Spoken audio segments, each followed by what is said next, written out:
আসসালামু আলাইকুম এভরিওয়ান, শুভ নববর্ষ।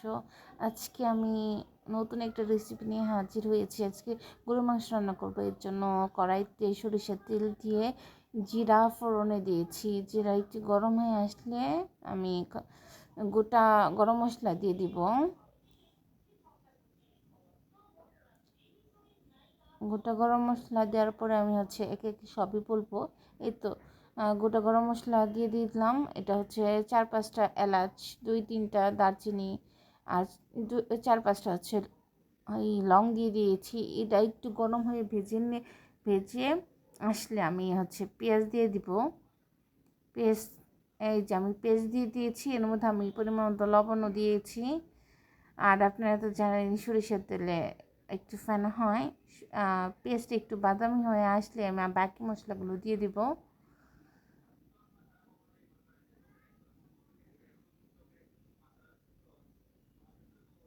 আর আপনারা একটু ইগনোর করবেন, আমার ভিডিওটা কেঁপে কেঁপে আসতেছে।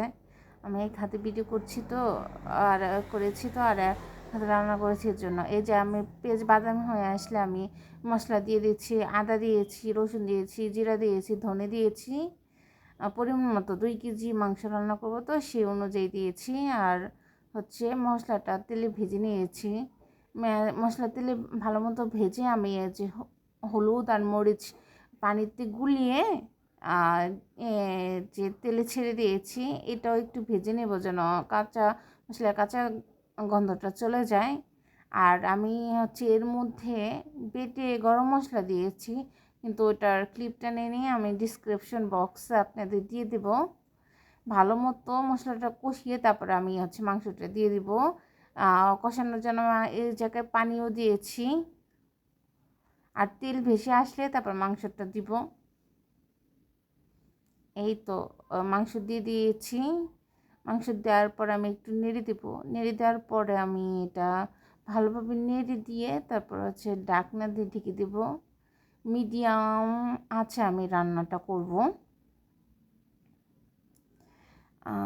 আর মাংস থেকে পানি উঠবে, সেই পানিতে আমি সেদ্ধ করার চেষ্টা করব। আমি হাফ সেদ্ধ করব, কারণ আমি দ্রুত রান্নার জন্য প্রেশার কুকার ব্যবহার করব। আর আপনারা মিডিয়াম, যদি প্রেশার কুকার না রান্না করেন তাহলে মিডিয়াম আছে সেদ্ধ করবেন। আর যদি পানির প্রয়োজন হয় তাহলে গরম পানি দিবেন, এতে ভালো হয় রান্না।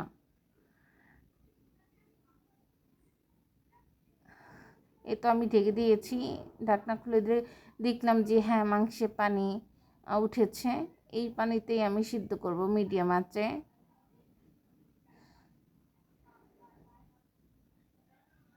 এই যে আমার মাংসটা হাফ সেদ্ধ হয়ে গেছে। এর মধ্যে আমি প্রেশার কুকারে দিয়ে দিব। প্রেশার কুকারে ক্লিপটা নেওয়া হয় না। প্রেশার কুকারে দেওয়ার পর আমি পরিমাণ মতো পানি দেব সিদ্ধ হওয়ার জন্য। আর 8 থেকে 9টা সিটি দেব।